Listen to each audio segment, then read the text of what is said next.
தற்போது நடந்திருக்கக்கூடிய இந்த 2026ஆம் ஆண்டினுடைய தேர்தல் முடிவானது பார்த்தீங்கன்னா அனைவருக்கும் பார்த்தீங்கன்னா ஒரு மிகப்பெரிய மாற்றத்தை ஏற்படுத்தி கொடுத்திருக்கு அப்படின்னு சொல்லப்படுது. இந்த மாற்றமானது பார்த்தீங்கன்னா மக்கள் எதிர்பார்த்திருக்கக்கூடிய ஒரு முக்கியமான மாற்றம் அப்படின்னு நம்ம கருதலாங்க. அதாவது இந்த மாற்றமானது மக்கள் எதிர்பார்த்த ஒரு மாற்றமாக இருந்தாலும் நிறைய பேர் பார்த்தீங்கன்னா எதிர்பார்க்காத ஒரு மாற்றம் அப்படின்னு சொல்லலாங்க. அதாவது அரசியல்ல இருக்கக்கூடிய நேயர்கள் அனைவருமே இந்த மாற்றத்தை நிச்சயமாக எதிர்பார்த்தே இருக்க மாட்டாங்க அப்படின்னு சொல்லலாம். எடப்பாடி அவர்கள் இந்த தேர்தல் களத்தை நாம எப்படி மிஸ் பண்ணோம், நமக்கு ஏன் இந்த மாதிரி ஒரு மாற்றங்கள் ஏற்பட்டிருக்கு அப்படின்னு யோசிக்கிற அளவிற்கு இந்த மாற்றமானது இருந்திருக்கு அப்படின்னு சொல்லப்படுது. அதாவது கண்கள் சிவக்கக்கூடிய எடப்பாடிக்கு உடனே பறைந்த அழைப்பு என்ன அப்படிங்கிறது நிறைய பேருக்கு தெரியாது அப்படின்னே சொல்லலாங்க. எடப்பாடிக்கு வந்த அழைப்பின் மூலமாக அவருடைய கட்சியில அடுத்த கட்ட முடிவாக அவர் என்ன முடிவுகளை எடுக்க போகிறார் என்பது அனைவருடைய மனதில் தோன்றக்கூடிய ஒரு கேள்வியாகவே இருக்கு அப்படின்னே நம்ம சொல்லலாங்க. இதற்காக எடப்பாடி அவர்கள் இன்று முக்கியமான மீட்டிங் போட்டிருப்பதாக தகவல் மூலம் வெளிவந்திருக்கு. இந்த மீட்டிங்கில் அவருடைய கட்சியின் மூலமாக என்ன ஒரு முடிவை எடுக்க போகிறார், அடுத்த கட்டமாக அவர் எடுக்கக்கூடிய முடிவு மாற்றங்களை ஏற்படுத்துமா அப்படின்றத நிச்சயமாக அனைவரும் எதிர்பார்க்கக்கூடிய ஒரு விஷயமாகவே இருக்கு அப்படின்னே சொல்லலாங்க. அவருடைய தொண்டர்கள் மிகுந்த எதிர்பார்ப்புடன் காத்திருக்கக்கூடிய ஒரு விஷயமாகவே இதை நாம பார்க்கலாம். தற்போது நடந்து முடிந்த சட்டசபை தேர்தலில் அதிமுக மோசமான தோல்வியை சந்தித்திருக்கக்கூடிய இந்த நிலையில பாத்தீங்கன்னா இன்று அந்த கட்சியின் எம்எல்ஏ கூட்டம் நடைபெறுவதாக தகவல் மூலம் நமக்கு வந்திருக்கு. தேர்தல் தோல்விக்கான காரணம் என்ன, அடுத்த கட்ட நடவடிக்கைகள் குறித்து இந்த ஆலோசனை கூட்டத்தில் எடப்பாடி பழனிசாமி அவர்கள் முக்கியமான ஆலோசனைகளை நடத்தி வருவதாகவே சொல்லப்படுது. இந்த ஆலோசனை கூட்டத்தில் எடப்பாடி பழனிசாமி அவர்கள் மிகப்பெரிய முடிவுகளை எடுக்க போகிறாரா இல்லையா அப்படின்ற தகவல் நிச்சயமாக நமக்கு தெரிய வரும். தமிழ்நாடு சட்டசபை தேர்தல் முடிவுகள் திங்கட்கிழமை வெளியானது. இதுல யாருமே எதிர்பார்க்காத வகையில தவிக தலைவர் விஜய் அவர்கள் 108 இடங்களில் வென்று தனி பெரும் கட்சியாக உருவெடுத்து இருக்கிறார் அப்படின்னு சொல்லப்படுது. இந்த வெற்றியை தவிகவினர் கொண்டாடி தீர்த்து வருகிறார்கள். விஜய் என்று ஆளுநரை சந்தித்து ஆட்சி அமைக்க உரிமை கோருவதாகவே விஷயங்கள் வெளிவந்திருக்கு. இதன் மூலம் பார்த்தீங்கன்னா விஜயின் வெற்றி ஒரு பக்கம் இருந்தாலும் எதிர்கட்சியாக தேர்தலை சந்திக்க அதிமுக இன்று 3வது இடத்திற்கு தள்ளப்பட்டிருக்கு அப்படின்னு சொல்றாங்க. இந்த தேர்தல் முடிவிலே பார்த்தீங்கன்னா எதிர்கட்சியாக எடப்பாடி பழனிசாமி அவர்கள் வருவதாகவே நிறைய பேர் எதிர்பார்த்தாங்க. ஆனா கடைசி கட்ட முடிவுல எதிர்கட்சியாக எடப்பாடி பழனிசாமி வருவாரா இல்லையா அப்படின்ற ஒரு கேள்வியாகவே வந்திருக்கு அப்படின்னு நம்ம சொல்லலாங்க. எதிர்கட்சி என்ற அந்தஸ்தையும் அதிமுக இழந்திருக்கக்கூடிய இந்த நிலையில பாத்தீங்கன்னா பல்வேறு தோல்விகளை சந்தித்திருக்கு அப்படின்னு சொல்லப்படுது.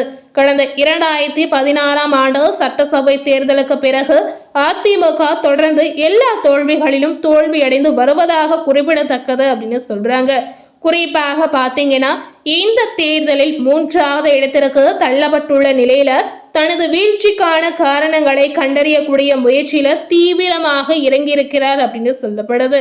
இதனால அடுத்த கட்ட முடிவாக எடப்பாடி பழனிசாமி அவர்கள் மிகப்பெரிய மாற்றத்தை கொண்டு வருவார் அப்படின்னு அனைவரும் நிச்சயமாக எதிர்பார்க்கப்படுகிறாங்க. இன்று அதிமுக பொதுச் செயலாளர் எடப்பாடி பழனிசாமி தலைமையில அந்த கட்சியின் எம்எல்ஏக்கள் ஆலோசனை கூட்டம் நடைபெற்று வருகிறது. 2026ஆம் ஆண்டினுடைய சட்டசபை தேர்தலில் ஏற்பட்ட அதிர்ச்சி தோல்விக்கான பின்னணிகள் மற்றும் அடுத்த கட்ட அரசியல் நகர்வுகள் குறித்து இந்த கூட்டத்தில் விரிவாக பார்க்கப்படுவதாகவே சொல்லப்படுது. அதாவது இந்த கூட்டத்தில் இதை பற்றி ஆலோசிக்கப்படுவதாகவே தெரிவிக்கிறாங்க.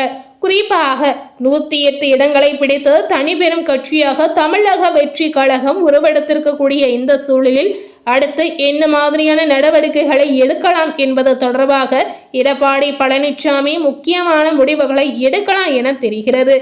ஏற்கனவே முன்னாள் அமைச்சர் OS மணியன் தவிகவுக்கு அதிமுக ஆதரவு அளிக்காது என்று கூறியிருந்தார். இதனால எடப்பாடி பழனிசாமியை சந்தித்த பிறகு இந்த தகவலை அவர் பகிர்ந்து இருப்பதாகவே சொல்லப்படுது.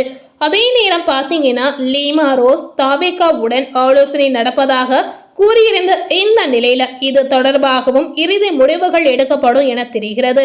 சோ இந்த மாதிரி அரசியல் கட்சிகள் மூலம் பல மாற்றங்கள் நடக்கக்கூடிய ஒரு நிகழ்வு இருக்கு அப்படின்னு சொல்லலாங்க. இந்த ஆலோசனை கூட்டத்துல அதிமுக கட்சியினர் வாண்டடாக சொல்லக்கூடிய விஷயம் என்ன அப்படின்னு பாத்தீங்கன்னா, தவிகவிற்கு ஆதரவளிக்க திட்டமிட்டிருப்பதாகவே தெரிவிக்கிறாங்க. விஜய் தரப்போ பாத்தீங்கன்னா, அதிமுகவை தங்களது கூட்டணியில இணைத்தால் மக்கள் இதுவும் திராவிட கட்சிகளை போலதானே என்ற எண்ணம் வந்துவிடும் என்ற காரணத்தால் அதிமுகவை விஜய் கண்டுகொள்ளவில்லை என சொல்றாங்க. சோ இந்த மாதிரி கட்சியின் உள்ளே சில மாற்றங்கள் ஏற்படுது. அதே நேரம் அரசியலில் இதெல்லாம் சகஜமப்பா என்ற ரீதியில கடைசி நேரத்துல எந்தவித மாற்றங்களும் ஏற்படுவதற்கான வாய்ப்புகள் இருப்பதாக விமர்சனங்கள் மூலமாக தெரிவிக்கிறாங்க அப்படின்னு சொல்லப்படுது. சோ இதனால தவிக தலைவர் விஜய் அவர்கள் எடுக்கக்கூடிய முடிவு என்ன, அதிமுகவுக்கு ஆதரவு கிடைக்குமா கிடைக்காதா அப்படின்ற ஒரு கேள்வி கண்டிப்பாக இருக்கு அப்படின்னு சொல்லலாங்க. இதனால பாத்தீங்கன்னா, எடப்பாடி பழனிசாமி அவர்களுக்கு கடைசி நேர ட்விஸ்டாக என்ன நடக்க போகுது, இந்த பேச்சுவார்த்தையுடைய முடிவு என்னவாக இருக்க போகும், முதல்வராக கூடிய வாய்ப்பு எடப்பாடி பழனிசாமி அவர்களுக்கு கிடைக்குதா கிடைக்கலையா அப்படிங்கிறத கண்டிப்பாக தெரிந்து கொள்வோம். ஸோ இந்த ஆலோசனை முடிவிலும் சரி, நடந்து கொண்டிருக்கக்கூடிய இந்த பேச்சுவார்த்தையுடைய முடிவிலும் சரி, தவிக தலைவர் விஜய் அவர்கள் கூட்டணியாக அதிமுக கட்சி, அதாவது எடப்பாடி பழனிசாமி அவர்களுடைய கட்சியை சேர்த்து கொள்ளும்போது கண்டிப்பாக இதன் மூலம் நிறைய மாற்றங்கள் எதிர்பார்க்கப்படும் அப்படின்னு சொல்லப்படுது. ஸோ இந்த மாற்றத்தால் தவிக தலைவர் அவர்கள் கூட்டணி சேர்த்தால் கண்டிப்பாக எடப்பாடி பழனிசாமி அவர்கள் துணை முதலமைச்சராக கூடிய வாய்ப்புகள் கிடைக்கும் அப்படின்னு சொல்லப்படுது.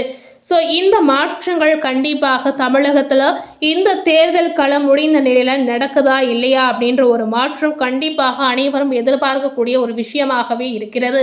மாநிலத்தில் ஆட்சி அமைக்கக்கூடிய முயற்சிகள் வேகமாக முன்னேறி வரக்கூடிய இந்த நிலையில கட்சி தலைவர்கள் விரைவில் முக்கிய முடிவுகளை அறிவிப்பதாகவே தெரிவிக்கிறாங்க. தமிழக அரசு இன்னும் சில நாட்களுக்கு பரபரப்பாகவே இருக்கும் என்பது தெளிவாக நமக்கு தெரியுதுங்க.